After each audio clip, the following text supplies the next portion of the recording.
The objective of the course for 203 is to give you the hard skills required for you to be successful in your project management direction in the first, say, 3 to 5 years of your career. However, there are a number of soft skills, and rather than have you ignore them as just marketing fluff, I wanted to give you a little bit of background of all the research, not all the research, but a bit of the research, and the models that come from what we're talking about in this class. And I'm quoting from, I've done some adaptation with George Whaley, who is a friend of mine who I have published 5 papers with and is close to retiring from San Jose State. It's just amazing amount of knowledge, and a delight to have him as a colleague that has kindly worked with me and is I'm his mentor, if I can be so bold. So let's talk a little bit about about leadership. If your actions inspire others to dream more, learn more, do more, and become more, you are a leader. Where did I get that? From your text from Fairley. So, in fact, that's the only one from the text, but the other ones kind of give you some idea of different viewpoints of what leadership is. And in this case, I think it's just a matter of space with Fairley that, probably skill set, where, again, he's more focused on the hard skills than the soft skills. So you could have paused that if you want to go back and take a look. There's some good quotes there.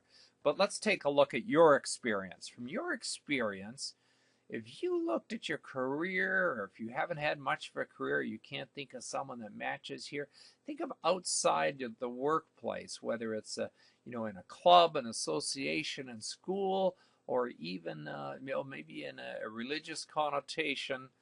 Think of, or a fictional character even in a book, think of the skills that you recognized as terrific leadership skills. So write down the person's name, job title, and leadership characteristics. I'll pick that up on the quiz. So make sure you take a note to pause this and jot those down.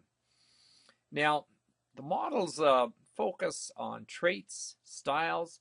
There's contingency theory, which I cover in the next section of slides, transformational theory, which I have personally had significant success with. So that's one of my favorites. And hybrids, which are very typical and I also use. There's 2 slides on this. I've moved one to the second deck of this insert. So Theory XY model is a very well-known, probably the most basic of all models. And there's now a Z model as well, but we'll just pick on the XY at this time.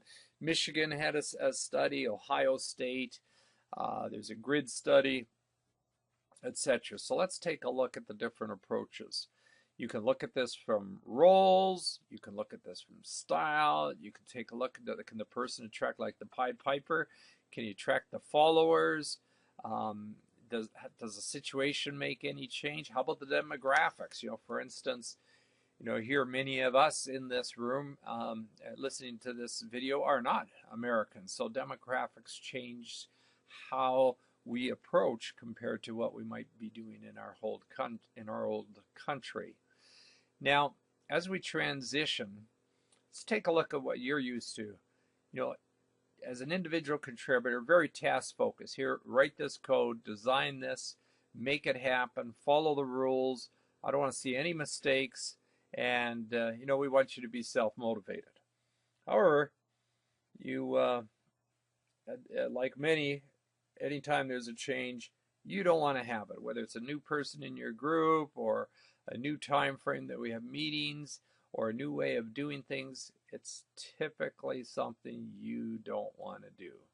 Whereas a supervisor or manager is focused on getting results, not just the task, but actually getting results that make a meaningful difference. They're going to establish the mission, and they love order. You give a manager chaos, and they don't like it at all. They want to have meetings every Monday. They want to have everything organized. They understand there's failures, and they need to focus on addressing them, and they adjust to change. Whereas a leader is going to do things like establish a vision, not just a mission, but more into the future. Whereas a mission talks about what a task is this year. A vision might look out for several, 5 years even. Ambiguity, very normal in leadership. And doing turnarounds is a thing that I've enjoyed tremendous success with. And maybe it's because I made so many mistakes in my life. If you can motivate someone by inspiration so they can go take that hill, whether it's the army or whatever, then you're a leader. And you don't just resist or adjust, you create change. So the trait approach, if you think of, there's many a comment, oh, she's a born leader. That's just the way, they came out. And you can't train leaders. I tend to disagree. I think there's a big advantage that I had. I don't think I was born into it, but I was born into an environment where I had two parents who were very strong leaders. Other traits are how tall I am, and if you think that makes a difference in American society, take a look at history and you can see many, many CEOs are over 6 feet tall. Jack Welch, who was the CEO of GE and one of the most beloved leaders of our time, was a small person. So it's not to say that it's an absolute, but I think that I have an unfair advantage by being tall. I think intelligence is very important, showing that you're self-confident and having credibility. So, you think whenever he says something, you can take it to the bank. Now, style is different than trait. It's a consistent pattern of behavior. And so if we take a leadership styles and we start to measure them, the different dimensions that we might measure them as how they work on tasks, how they work with people, how do they handle authority, are they hands-off or on, what's the relationship, all those sort of things are styles, not traits. So the two basic styles, sounds like I got a gun here, is Theory X, where you're focused on task, get it done.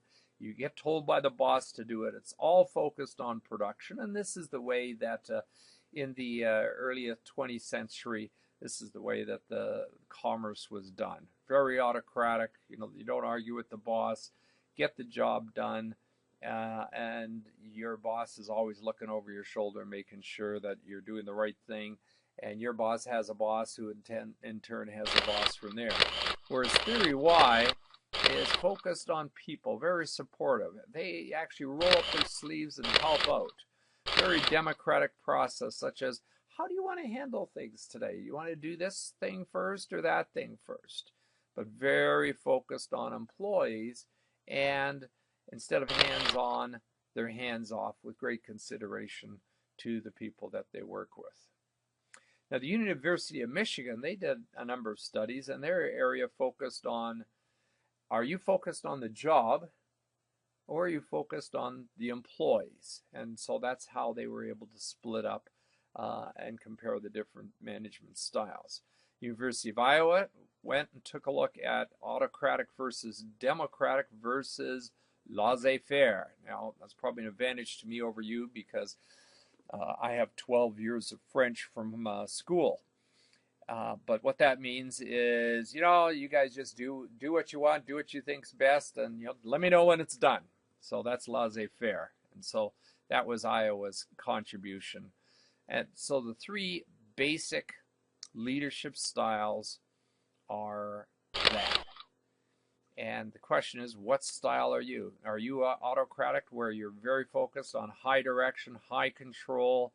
I make all the decisions, and if you try to make it, it's all around me. You might think that that's a good example of a professor here at San Jose State.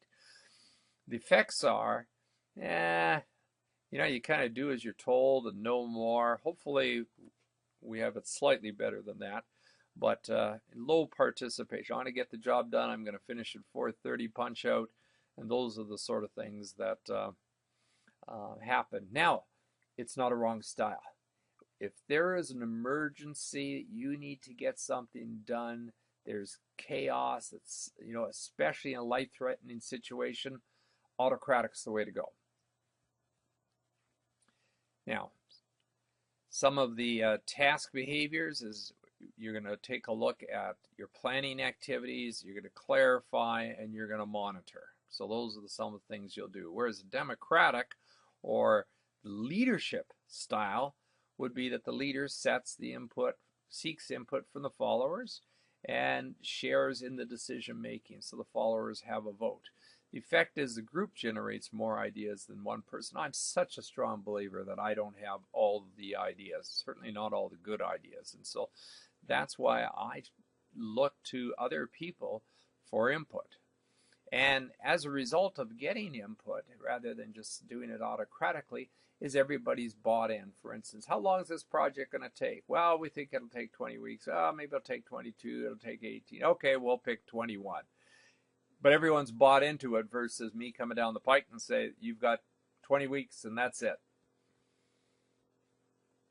Now, some of the relationship behaviors, very supportive. You're doing a fair bit of mentoring, coaching, and you're recognizing every time you can find someone doing the right thing, you reward them, you ring the bell, point them out, and that's the area that the leadership style works on. Now, the third one is that the leader gives up the decision-making authority. They just pass it on, say, okay, you folk, you're a self-directed team, you do whatever you want. And so the followers now have control and are highly motivated, at least at the beginning. They might later on change their mind on that. And of course, there's some risks with that too. But they're not involved. Managers or leaders delegate, and they accept all input. Now, the University of Michigan study focused on task, relationships, and change.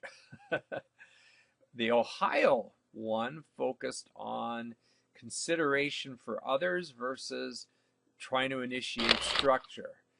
And so the four that they broke into were the democratic, HR, laissez-faire, and autocratic. So we now have four, nice little squares. You see squares a fair bit in organization and behavior. Oh, this one ties one in the middle as well.